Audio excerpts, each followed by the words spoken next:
Gracias, Enrique, querido. Buenas tardes, hermanos, ¿cómo están? Qué placer estar aquí, de verdad. Vengo felizmente agotado de Paraguay. Usted sabe, uno cuando da de lo que tiene, aunque se encuentre agotado, se encuentra, como yo digo, felizmente agotado. Miren, amados, tengo algunas cosas que decirles. Algunas no son muy bonitas, otras son francamente feas.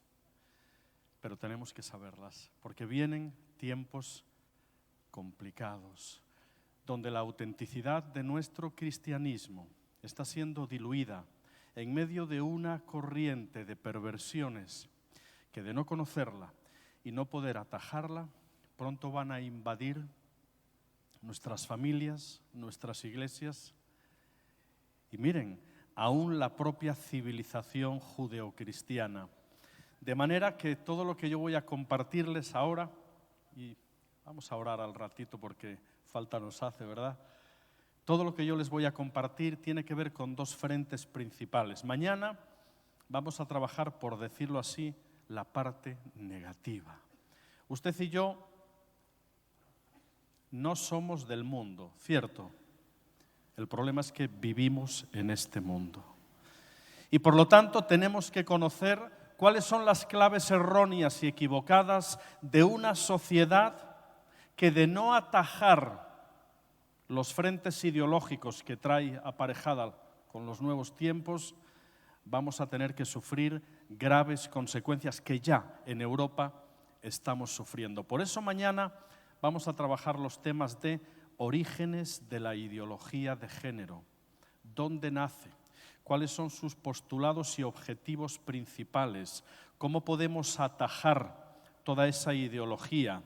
Viene al mismo tiempo de la par de la crisis de la masculinidad.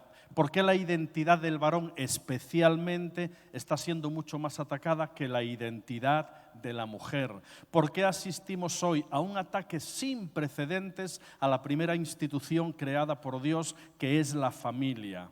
¿Por qué? ¿A qué se debe toda esta estrategia global movida por la mano negra del enemigo, que desde aspectos que hunden sus raíces en el Génesis, pasando por distintas situaciones históricas y culturales que mañana vamos a ver, todos esos aspectos se confabulan en un ataque directo y frontal a la familia como primera institución creada? De manera que mañana vamos a trabajar todo lo que tiene que ver con ideología de género, crisis de la masculinidad y miren, lamentablemente con un nuevo concepto que se llama la modernidad líquida, porque la posmodernidad, que todos hemos conocido hasta hace poco, ha muerto, ya no existe.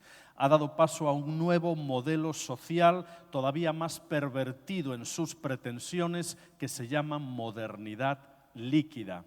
Y vamos a trabajar, si el tiempo nos lo permite, y ahí con el pastor Norberto estamos pensando hacer quizá dos secciones principales. Primera, ideología de género y todo lo que tiene que ver con el ambiente social que la envuelve. Y después, miren qué interesante, tenemos que conocer para poder trabajar aquellos factores de riesgo que en la vida de nuestros hijos y aún desde el propio claustro materno pueden confabularse como factores que desestabilizan la identidad de un niño y que en su proceso de crecimiento, si los desconocemos y lo que desconocemos no lo podemos atajar, pueden acabar constituyendo desde un vacío de género o desde una confusión de género hasta una abierta y supuesta conducta homosexual. Eso hay que saberlo. Y ahí vamos a trabajar algunos aspectos de biología. Hoy nos interesa más trabajar teología. Miren, hoy vamos a trabajar la parte bonita del asunto. ¿Cómo y por qué creó Dios el matrimonio? ¿Saben por qué? Hoy tenemos que tocar la parte noble y positiva de la institución del matrimonio, porque mañana vamos a hablar de aspectos que la afean tanto, que la confunden tanto, que la diluyen tanto, que nos es necesario no perder de vista por qué Dios escogió la institución del matrimonio como aquella institución mediante la cual Él iba a bendecir a toda la humanidad. Oramos, amados. Padre, Gracias. Padre, gracias en primer lugar, porque en medio de una sociedad oscura, maligna y perversa, nuestras vidas no dependen ni de filosofías de turno, ni de políticas de turno, ni de las perversiones que estamos viendo. Nuestras vidas están escondidas en ti y en ti queremos descansar y en ti queremos refugiarnos. Bendícenos en esta noche, Padre. Ayúdanos a mentalizarnos sobre aspectos importantes de tu palabra, para que entre hoy y mañana podamos ver lo que nos viene encima, podamos estar preparados, podamos conocerlo, podamos atajarlo. Pero gracias, Señor, porque en ti hay esperanza, porque en ti podemos estar confiados, aun a pesar de que vienen tiempos difíciles y complicados, que vienen, pero descansamos en ti, nos refugiamos en tu presencia, Padre. Bendícenos en esta noche, llénanos de tu paz, esa que sobrepasa todo entendimiento, la necesitamos, Señor. ¿A dónde iremos?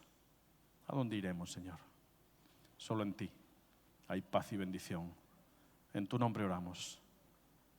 En tu nombre oramos, Padre. Amén. Amén. Filipenses 2:15.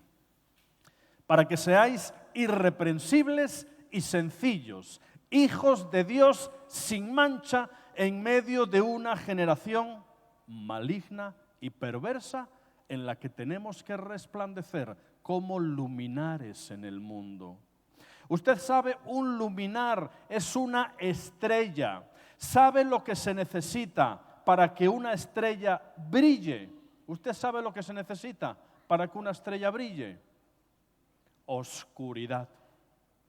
Porque en el día están las mismas estrellas que están por la noche, pero en el día hay mucha luz y no se ven. Para que una estrella brille necesitamos oscuridad, y cuanta más oscuridad, más brilla. Así su matrimonio y el mío tienen que ser como luminares en este mundo, como estrellas que brillen y presenten otra opción de vida distinta a la nefasta opción de vida que la sociedad nos presenta, con los supuestos nuevos modelos matrimonios, con los matrimonios homoparentales, con las familias líquidas y todo lo que hablaremos mañana.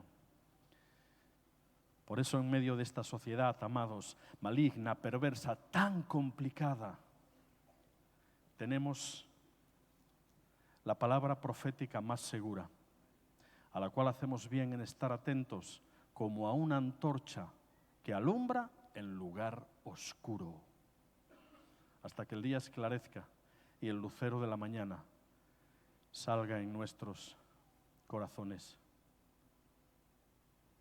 Este libro, amados, este libro no es un libro antiguo.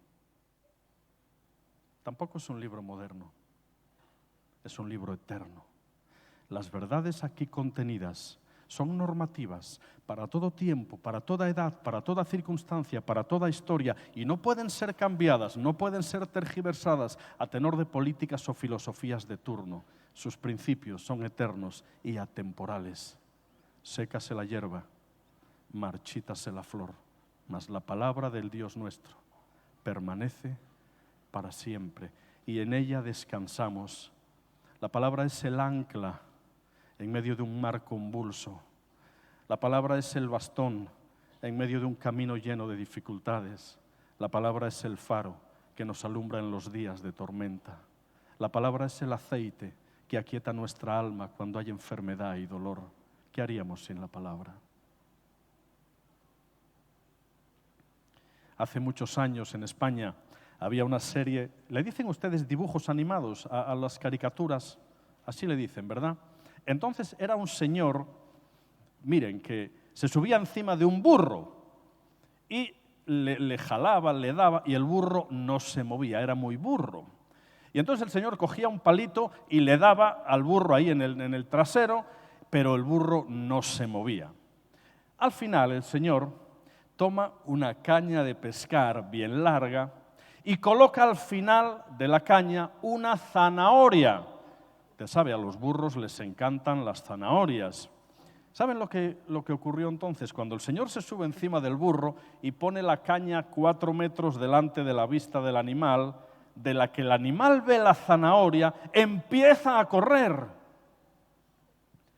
¿Saben por qué corría el burro? ¿Saben por qué corría el burro?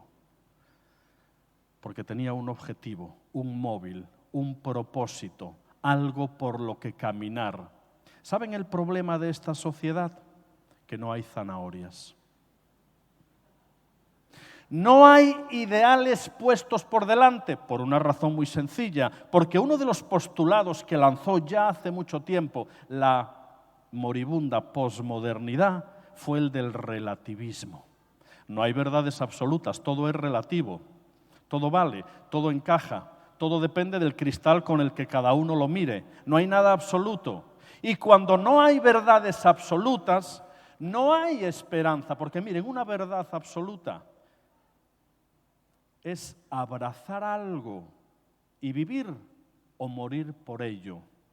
Cuando en una sociedad carecemos de valores absolutos, todo pierde sentido, porque no hay nada que perseguir, no hay nada que esté puesto por delante de nosotros como una esperanza por la que luchar. En una sociedad donde no hay esperanza, todo se reduce a vivir el presente y su realidad inmediata y vivirlo a prisa, porque el mañana es incierto y no nos depara nada. Comamos y bebamos, que mañana moriremos. Una sociedad sin valores, sin verdades absolutas y sin esperanza pierde el motor, el ánimo y la fuerza que provee el tener una zanahoria, un objetivo. Su zanahoria y la mía, con todos los respetos, dice la palabra, Cristo en nosotros, la esperanza de gloria. Usted y yo sí tenemos zanahorias por las que luchar y hasta por las que morir. ¿Sabía eso? Y hasta por las que morir. Pero esta sociedad que vive el presente y su realidad inmediata y lo vive en clave hedonista porque no espera nada de mañana, está trayendo un desencanto, una apatía que promueve el que se busque el hedonismo a toda costa y fuera de toda regla ética y fuera de toda regla moral. Por eso vivimos tiempos complicados, cada vez más. Por eso la familia, hermanos, está recibiendo un ataque tan frontal y directo como en ninguna otra época de la historia. Nosotros, mi mujer y yo, María del Mar, siempre decimos que la Biblia, porque es verdad, hermanos, la Biblia tenemos que interpretarla y leerla en clave familiar, no en clave eclesial. La Biblia hay que leerla en clave familiar por una razón muy simple, porque todo lo que en la iglesia se predica, se lee, se enseña, se canta y se ora, tiene que tener su primera aplicación en el primer sistema relacional donde usted se desarrolla, como padre, madre, esposo, esposa, hijo, hijo, hermano, hermana, es decir, en la familia, porque la familia, amados, se constituye en el primer banco de pruebas de la autenticidad o no de nuestro cristianismo. De poco nos sirve escuchar la palabra o escuchar predicaciones que nos hablan del amor, del cariño, de los frutos del Espíritu Santo, si al llegar a nuestro primer contexto y sistema relacional, que es la familia, empiezan las palabras ásperas con nuestra pareja, empiezan los desencuentros, el niño inmaduro que todos tenemos dentro y que tiene tendencia a controlar no la relación eclesial, sino la relación familiar, parece que resurge. Y miren, lamentablemente algunos cristianos tienen bulimia espiritual. Reciben en la iglesia, pero llegan a sus hogares, amados, y es como si vomitaran todo lo recibido y no pueden recibir los nutrientes de la palabra. En España decimos, le entra por un oído y le sale. Ustedes también dicen eso, pero mire qué copiones que son ustedes. Miren, un día estaba una pareja en el banco y entonces entra un atracador y empieza a disparar. Y al marido de la señora le cae de rebote un tiro en un oído y se lo llevan rápido de emergencia a la ambulancia. Pero la señora estaba allí tan tranquila y entonces el policía que estaba allí le dice, señora, pero usted no se preocupa que a su marido le acaban de pegar un tiro en el oído, pero no está usted nerviosa ni preocupada. Y dice la mujer, no, mire, yo conozco bien a mi marido. A mi marido lo que le entra por un oído, le sale por el otro, ¿verdad? Entonces, que no sea así en cuanto a todo lo que recibimos de la palabra de Dios, hermanos. Lo importante de la palabra es que de la creencia logremos pasar a la experiencia, porque cuando la palabra se queda solo en la creencia, se convierte en teología hueca e inútil. La combinación de creencia y experiencia se llama integridad. Y usted y yo somos llamados a vivir en integridad. La palabra no es para ser leída, ni para ser predicada, ni para ser enseñada, que sí lo es, sobre todo es para ser aplicada en nuestro primer sistema y contexto relacional, que es la familia. Por eso, qué importante la familia. Por eso cuando leemos, por ejemplo, amarás a Dios sobre todas las cosas y al prójimo como a ti mismo. ¿Sabes quién es tu primer prójimo? Tu primer próximo. Tu pareja, tu esposo, esposa, padre, madre, hijo, hija. Por tanto, la Biblia, antes de nada, hay que interpretarla en clave familiar. ¿Pueden, los que están aquí presentes, pueden decirme quiénes de ustedes están trabajando en el ministerio, sea en el área que sea? ¿Quiénes están trabajando en el ministerio? ¿Okay? ¿Pueden decirme ustedes cuántos están casados de ustedes? Repuchica, hermanos, pero aquí algo no me encaja. Si usted está casado, está en el primer ministerio que Dios le dio al hombre y a la mujer cuando después de haberlos creado les lanza el mandato cultural y les dice: fructificad, multiplicaos, llenad la tierra y administradla, porque el primer mandato, el primer encargo, el primer ministerio divino que Dios le da al hombre y a la mujer es el ministerio de la institución familiar. Repito la pregunta, amados, ¿cuántos de ustedes están en el ministerio? ¿Pueden levantar la mano? Yo sé que eso eleva un principio de responsabilidad en cada uno, pero es que esa es la realidad. Si su cristianismo no funciona en su hogar, no lo exporte a ningún sitio. No lo exporte a ningún sitio. Hará apenas un mes, estábamos en California en un retiro de matrimonios y trabajábamos un tema para pastores, para líderes, y de repente Dios me trae a la mente una frase, hermanos, que cuando la escucho, en primer lugar toca mi corazón y mi propia realidad. Era una frase más bien para los líderes y aquellos que están en el ministerio eclesial, que es el segundo ministerio al que Dios nos llama, primero el familiar y luego el eclesial, porque aquí los pastores, su primer ministerio no es la iglesia, es su propio hogar. Y la frase para los líderes fue: honra a Dios en tu casa para que Dios te honre en su casa. Porque la autoridad no nos viene devengada por los títulos ni por la experiencia ministerial, sino por tener familias enraizadas y fundadas en la palabra de Dios y por tener hijos a los que hayamos sabido inculcar unos valores que cuando nosotros ya no estemos sigan perviviendo no solo en ellos, sino en las futuras generaciones. Ese es nuestro mayor ministerio, ese es nuestro mayor legado. Todo en la Biblia se interpreta en clave familiar. Génesis 2:18, ¿verdad?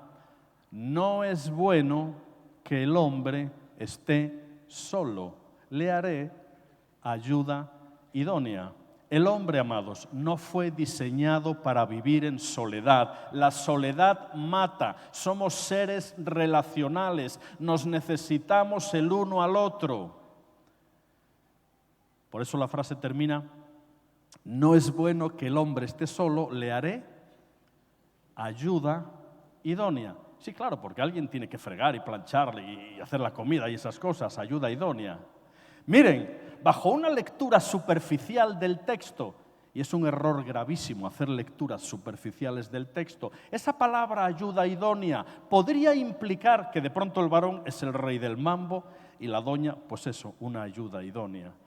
Nada más lejos de la realidad. La palabra ayuda idónea, en latín ad yugo, quiere decir con el mismo yugo, pero en griego esa palabra viene de la misma raíz que se utiliza en Juan 15 al 17 para hablar del Espíritu Santo. ¿Saben cómo qué?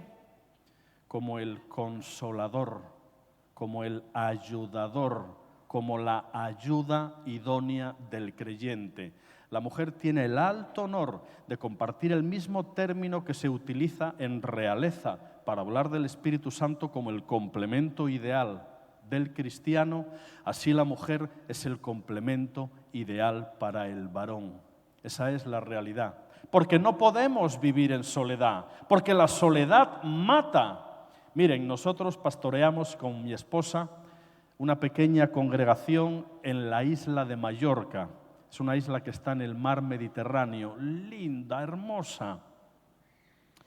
Y cuando nuestro hijo tenía, pues no sé, como 5 años, de pronto, para su cumpleaños, al muchachito se le ocurrió que quería un pájaro. Y bueno, fuimos a la tienda a comprarle un pájaro. Llegamos a la tienda y nuestro hijo se encapricha con unos pajaritos, creo que aquí no tienen, en España se llaman agapornis o pájaros del amor o inseparables. Miren, son como loros enanos, bien chiquititos, no hablan, solo emiten un chillido metálico de buena amanecida que cuando uno lo sabe a veces le persuade de comprar el animalito, pero nosotros no lo sabíamos. Y nuestro hijo de pronto dice, papi, mami, quiero ese, y señala un agaporni bonito, de muchos colores. Y vamos al señor de la tienda y le decimos, mire, nos da ese. Y dice el señor, mire, es que ese ya tiene pareja, ya se emparejó. Y estos pájaros son monógamos de por vida. Si usted se lleva ese, tiene que llevarse también su parejita. Yo pensé para mis adentros, el tipo no es negociante ni nada, quiere vendernos 2 por 1. Pero usted sabe, lo que no haces por un hijo, no lo haces por nadie. Compramos los 2 pajaritos, la jaula y los llevamos a casa. El primer día, como todo niño, el juguete les daba de comer, estaba con ellos. Al tercer o cuarto día dejó mal cerradita la puerta de la jaula, de manera que un agaporni salió volando. $80 de aquella época. Y llega el niño, papi, mami, que el pajarito que se escapó. Digo, hijo, ya no podemos hacer nada. Hay que aprender la lección, ten más cuidadito para la próxima vez. Pero el pájaro ya no va a volver, pensaba yo. No pasaron ni 3 días. La casa pastoral estaba arriba, abajo la iglesia, y en el exterior un patio, y la jaula estaba en el patio. A los 3 o 4 días escuchamos una algarabía, un alboroto, un piar, una cosa, y cuando vamos a mirar, vemos al agaporni que se había escapado. La jaula tenía unos barrotes así. Vemos al agaporni por la parte exterior queriendo entrar. Y el otro pajarito que estaba dentro aleteando, haciendo fiestas y piando. Y digo, Dios mío, el tipo de la tienda tenía razón. El animal prefiere la esclavitud, pero con su compañera, a la libertad solo. De manera que con una toalla nos acercamos al pajarito que estaba intentando entrar y lanzamos la toalla. Al querer escapar, se enredó en la toalla. Lo pudimos recuperar y meter en la jaula.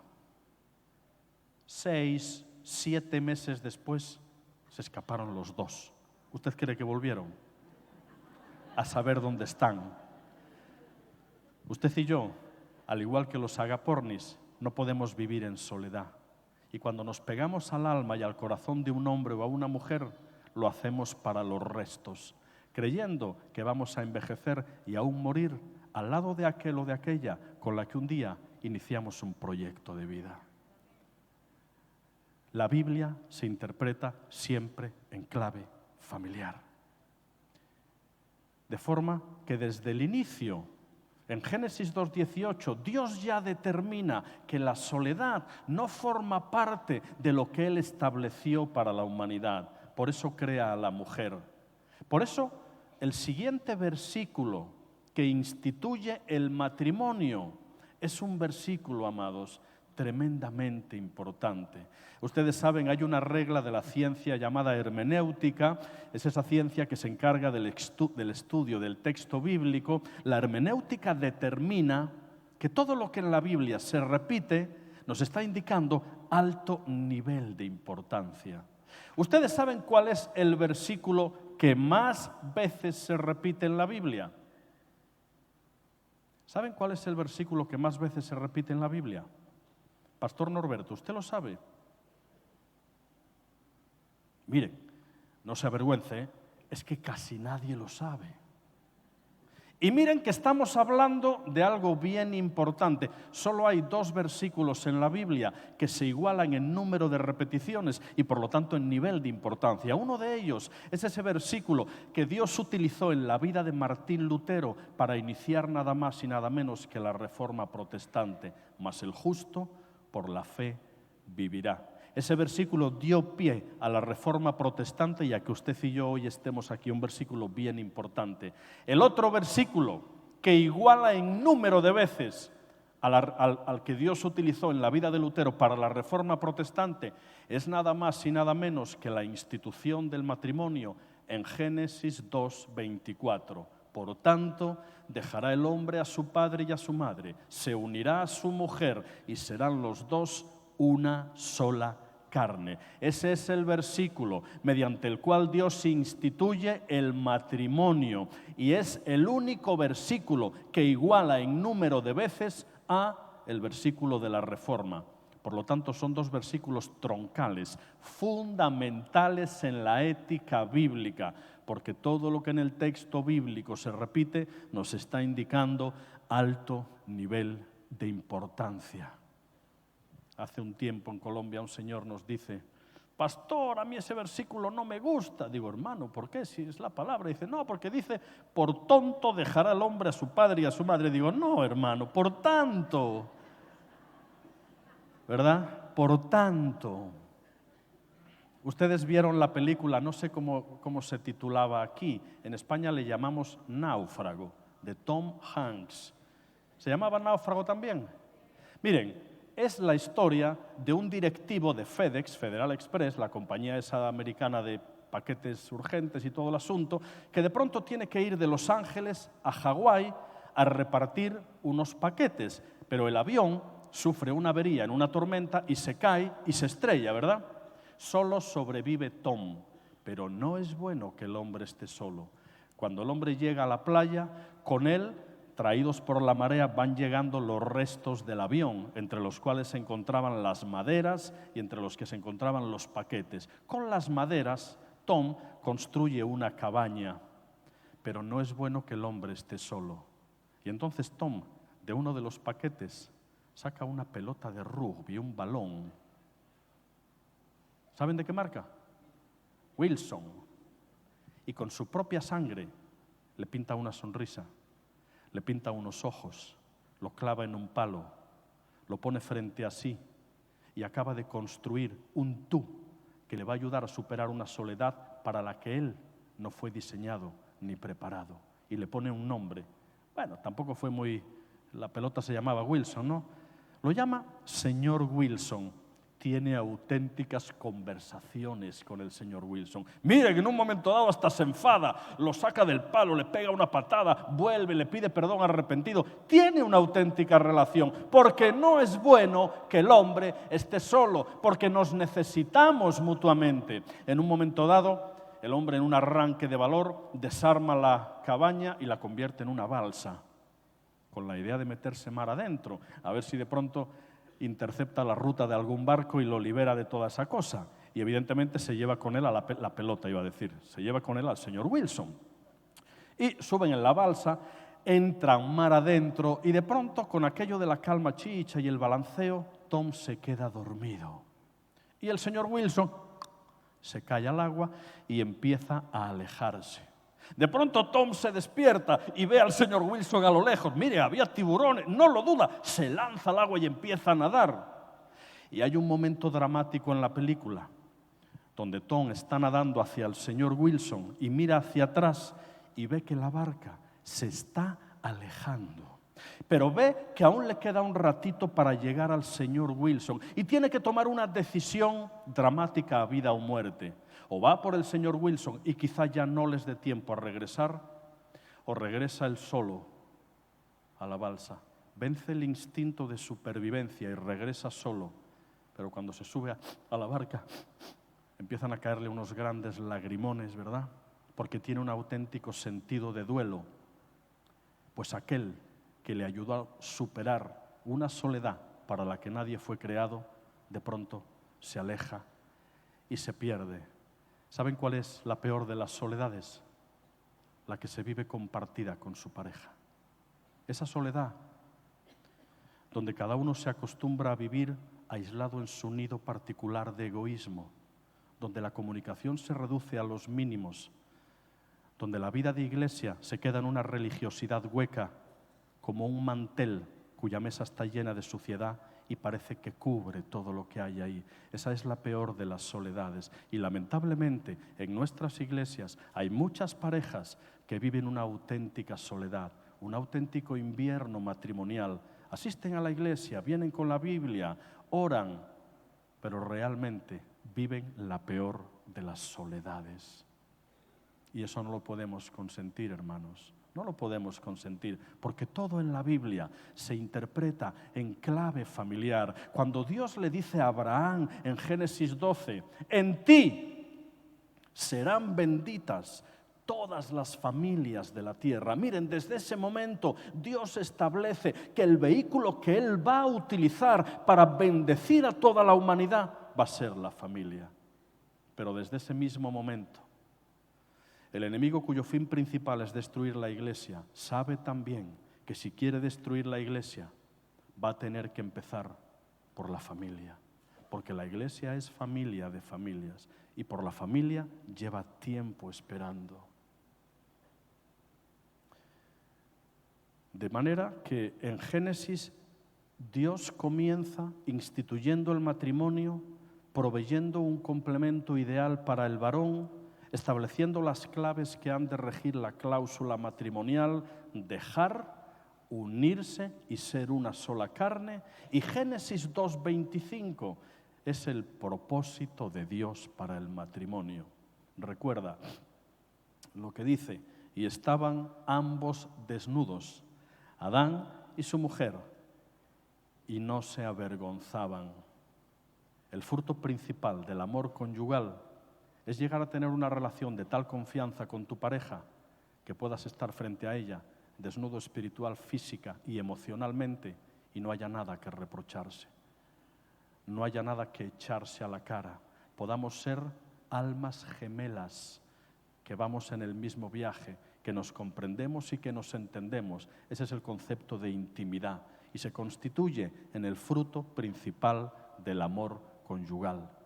Génesis 2:18, por cierto, es el nacimiento del sexo y del género. Cuando Dios, en base a la soledad de Adán, crea un tú diferente, crea el complemento ideal para el varón y por lo tanto crea el otro género complementario con el varón, que es la mujer. Ahí nace el género y ahí nace la sexualidad. Por cierto, la sexualidad nace para suplir un principio de soledad. El primer elemento clave de una sana sexualidad es generar compañerismo, generar intimidad. ¿Saben el problema, amados?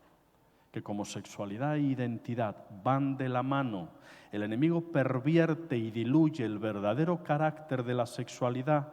Y cuando todo lo que Dios crea se pervierte, ¿saben lo que ocurre? Que produce todo lo contrario para lo que fue diseñado.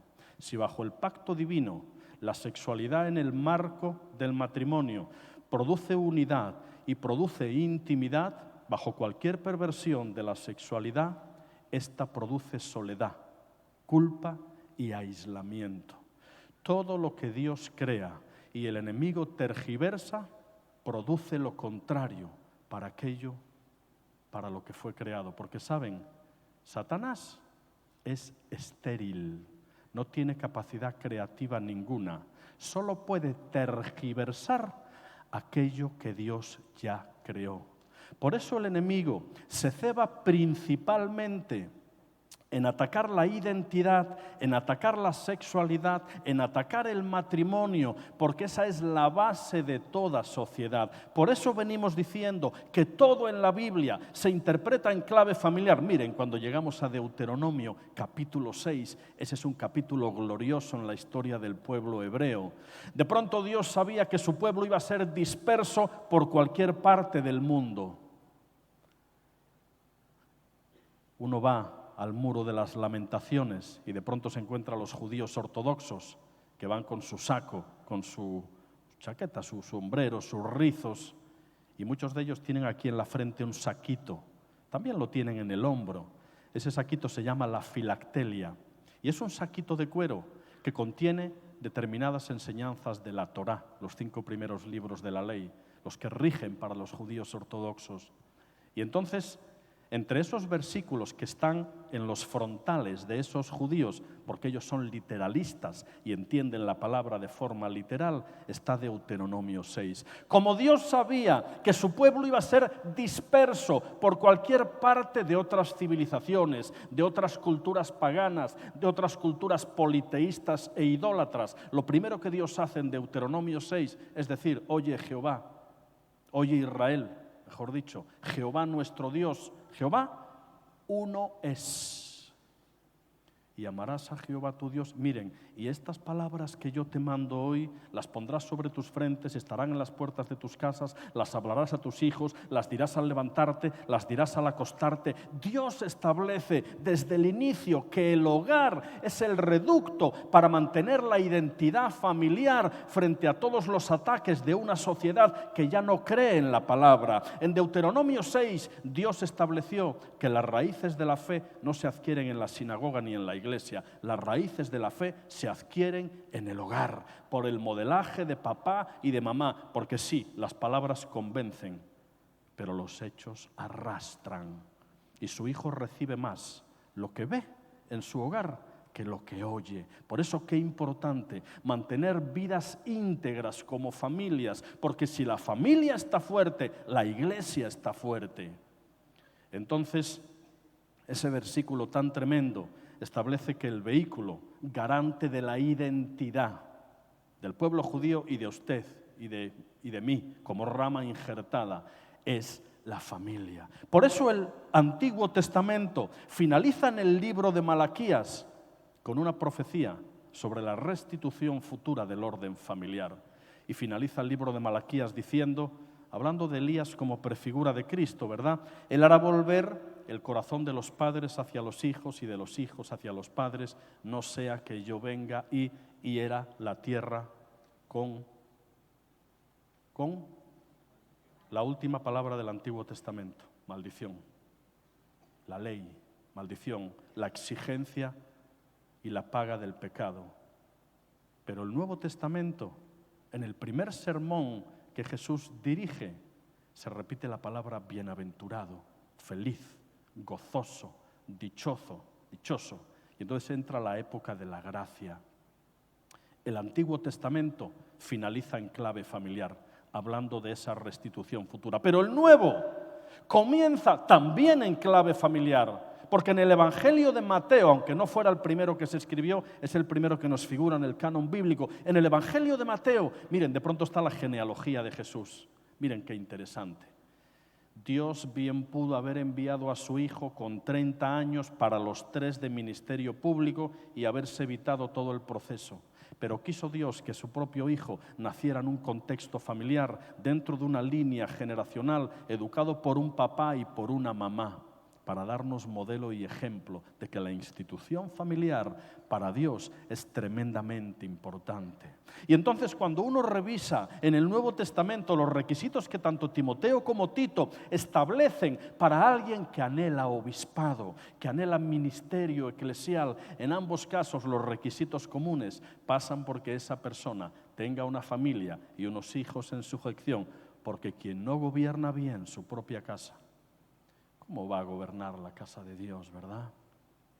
Por eso el Nuevo Testamento dice que la religión pura y sin mancha es esta: atender a los huérfanos y a las viudas en sus tribulaciones y guardarse sin mancha del mundo. ¿Usted sabe lo que vincula a un huérfano y a una viuda? ¿La ausencia de quién?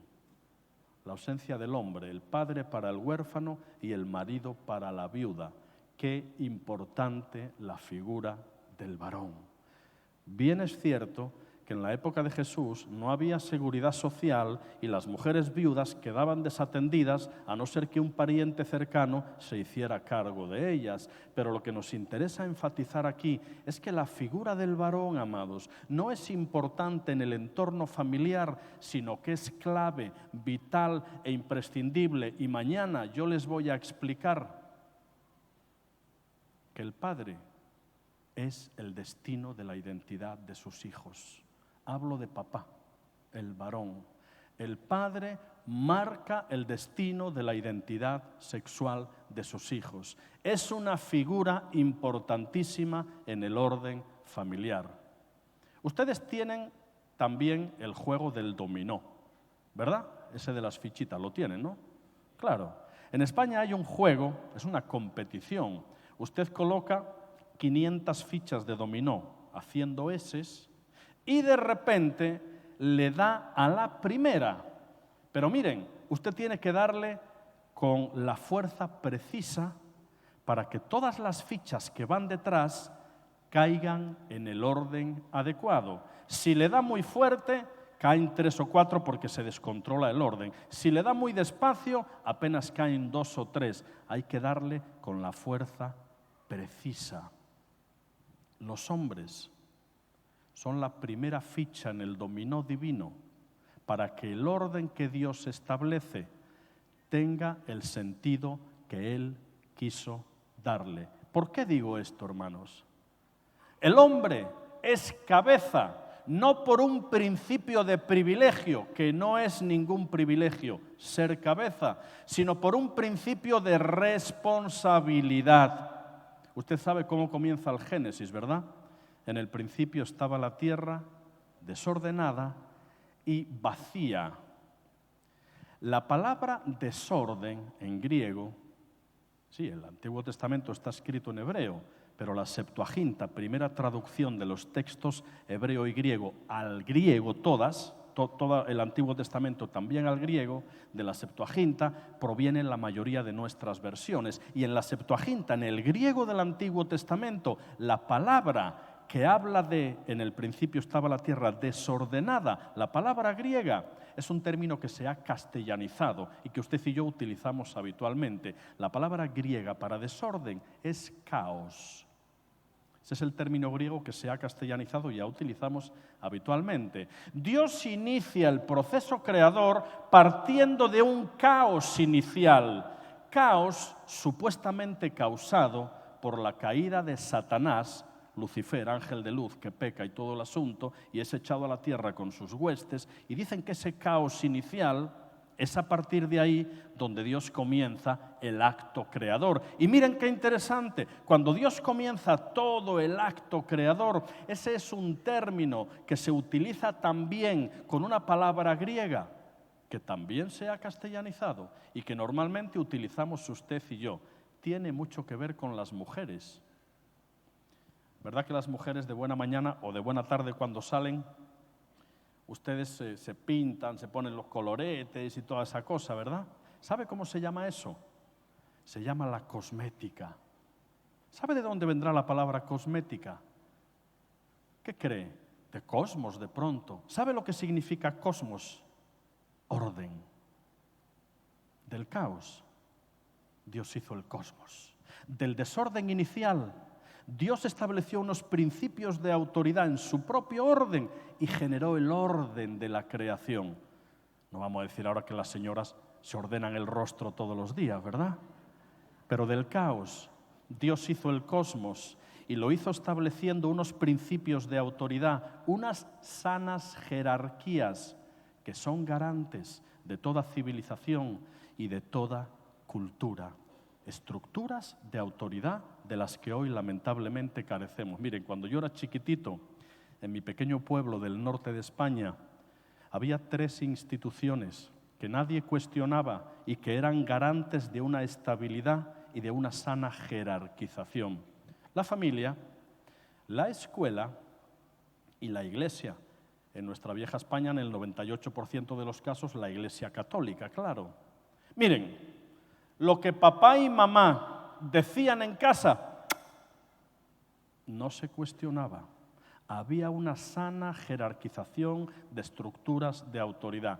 Hoy la psicología humanista de pronto le va a alentar a que usted sea amigo de su hijo. Y usted no puede ser amigo de su hijo porque un amigo está en un plano de igualdad y su hijo no está en un plano de igualdad. Usted está por encima de su hijo en responsabilidad y su hijo está por debajo de usted en obediencia, en una sana jerarquización que nos habla del orden de Dios.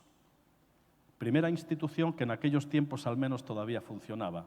Sí, había autoritarismo, muchas cosas, pero me refiero ahora a las positivas. Miren, cuando yo iba al colegio, yo tenía un profesor, no sé cómo se llamaba su profesor de jovencito, pero en aquellos tiempos uno le ponía el don o la doña delante. Don Roberto, doña Rosa, lo que fuera. Dígale usted ahora a las nuevas generaciones, al menos en España, dígales que les digan de don a los profes cuando los tratan como el Manolo, la esta o la otra. El colectivo de profesionales con mayor índice de depresión en España son los profesores, que no pueden lidiar con unos auténticos cafrecillos que, no habiendo recibido las claves de una sana educación en el contexto del hogar, cuando llegan a la escuela y a otros contextos de socialización, no saben comportarse, no tienen respeto debido, no hay estructura de autoridad. Y tercera estructura de autoridad, que al menos funcionaba en aquellos tiempos, la iglesia. Miren, yo iba a la iglesia católica. De hecho, yo estuve un año en el seminario católico. Yo iba para cura, hasta que me di cuenta de que me gustaban las mujeres. Y entonces dije, no, mejor me hago pastor evangélico, que la cosa pinta mejor, ¿verdad? Yo iba a misa de 11. Y miren, lo que el sacerdote decía en misa, a mí me formó en valores, le voy a contar. Nos hablaban del amor, nos hablaban del respeto, nos hablaban de cosas que eran bien ciertas y veraces. A mí en la Iglesia Católica no me enseñaron cosas malas. Yo le debo algunas cosas a la Iglesia Católica. Digo esto porque a veces estigmatizamos, ¿verdad? Pero miren, ni ellos son tan malos, ni nosotros tan buenos. Entonces, lamentablemente, esas estructuras de autoridad se han roto. Hoy no funcionan. Todo país necesita una estructura de autoridad y ya con la corrupción hay muchísimos problemas. Y si no hay estructuras de autoridad, el orden se convierte en caos. Donde no hay orden, se genera caos. Por eso el libro de los Jueces finaliza en su última parte diciendo: no había rey en Israel, por lo tanto, autoridad ni jerarquías, y cada uno hacía lo que bien le parecía. Hoy vivimos una moderna época de jueces, donde hemos roto la baraja de una ética normativa en materia de conducta, de fe y de ética, y donde cada uno hace lo que bien le parece. Qué lamentable. La Biblia se interpreta en clave familiar. Por eso el Nuevo Testamento también finaliza en clave familiar, fíjense. Porque el final de su historia y la mía, un final escrito con la propia sangre de Jesucristo y firmado por su sacrificio, que nos asegura un futuro y una esperanza, cuyo resultado final va a ser que un día Él, como el novio engalanado y perfecto, vendrá a buscarnos a usted y a mí como la esposa del Cordero, para participar eternamente de las bodas del Cordero. Ese es el final que nos aguarda si perseveramos hasta el fin. Qué importante la familia. Cómo la familia está desde el principio en el plan de Dios. Y cómo usted y yo tenemos que darnos cuenta de que nuestra primera iglesia es la familia. Cómo usted y yo tenemos que darnos cuenta de que no es tan importante lo que hemos recibido. No sé si ustedes tienen, sí que tienen seguro, esa disciplina deportiva que es las carreras de relevos, ¿no? ¿Cómo le dicen ustedes al bastoncito ese que se traspasa? ¿Tiene un nombre para ustedes? La posta. La vida cristiana es como una carrera de relevos, donde a usted y a mí nos toca correr solo una pequeña parte del camino. Y cuando va a finalizar nuestro tiempo, tenemos que entregar la posta, que se compone de los valores, de la herencia, de los recuerdos, de las vivencias, de todo lo que hayamos sabido y podido transmitir a nuestros hijos, para que cuando ellos tomen el relevo y continúen la carrera, vayan equipados con las herramientas necesarias para saber hacer frente a una sociedad maligna y perversa en la que tienen que resplandecer como luminares en este mundo. No es tan importante lo que hayamos recibido usted y yo. Quizá no fue lo mejor de nuestra vida, quizá nuestro papi no sabía muchas cosas, quizá ni tuvimos padre o madre, pero no es tan importante lo que usted ha recibido como lo que puede dejar. Nunca se olvide de que nuestros hijos son mensajeros que enviamos a un tiempo en el cual nosotros no estaremos. ¿Qué mensaje les vamos a dejar? ¿Qué legado les vamos a transmitir? ¿Por qué no se pone de pie? Quiero orar por usted en esta noche. Hay un versículo. Si tiene a su esposa ahí cerquita, tómela de la mano, por favor. Miren, hay un versículo que cuando mi mujer y yo nos casamos, antes de ayer hizo 24 años, grabamos en el anillo de nuestra boda. Es un versículo que yo hoy quiero dedicarles a cada uno de ustedes. Salmo 48, 14. Porque este Dios es Dios nuestro, eternamente y para siempre. Él nos guiará aún más allá de la muerte. Porque este Dios es Dios suyo, eternamente y para siempre. Él le va a guiar más allá de la muerte. Cierre sus ojos ahí. Padre, en esta noche, papi, hermosa noche, ¿qué podíamos estar haciendo mejor que no hablando de tus cosas, Señor? Gracias por darnos esperanza. Gracias por darnos tu palabra inmutable e imperecedera, Señor. Papi, en esta noche, de forma muy especial, bendice a cada matrimonio, a cada familia aquí representada, Padre. Tú conoces sus luces, también conoces sus sombras. Señor, tú amas profundamente a cada persona aquí presente. Tú sabes la historia, cómo está escrita. Tú sabes los problemas de soledad, problemas de falta de comunicación, problemas incluso de violencia, problemas de falta de atención hacia los hijos, problemas de apatía y falta de motivación. Padre, hoy yo te pido que bendigas cada alma aquí en esta noche, Señor. Que tu presencia repose sobre cada corazón y que traigas convencimiento, Señor, de cambios.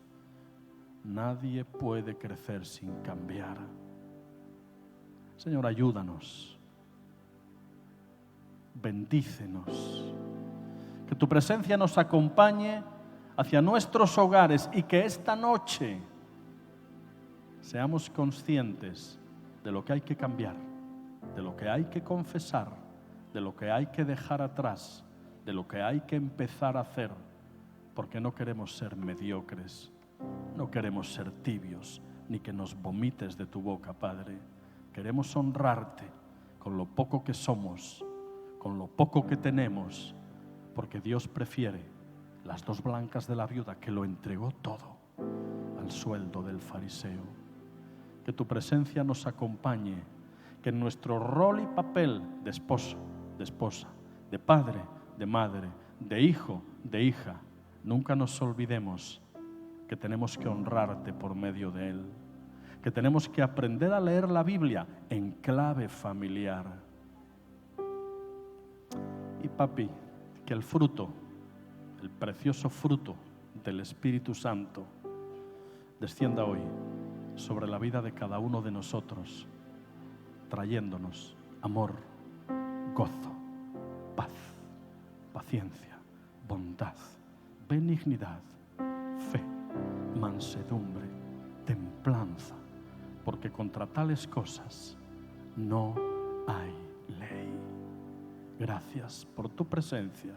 Gracias por asegurarnos un futuro, Padre, que no depende de las circunstancias ni de lo horrendo de este mundo, sino de tu sola soberanía y de tu abrazo paternal, mediante el que nos recuerdas que somos tus hijos predilectos y que nos amas hasta el final. Llénanos hoy de tu divina presencia, en el nombre precioso de Jesús. Amén y amén, amados. Que Él les continúe bendiciendo. Amén.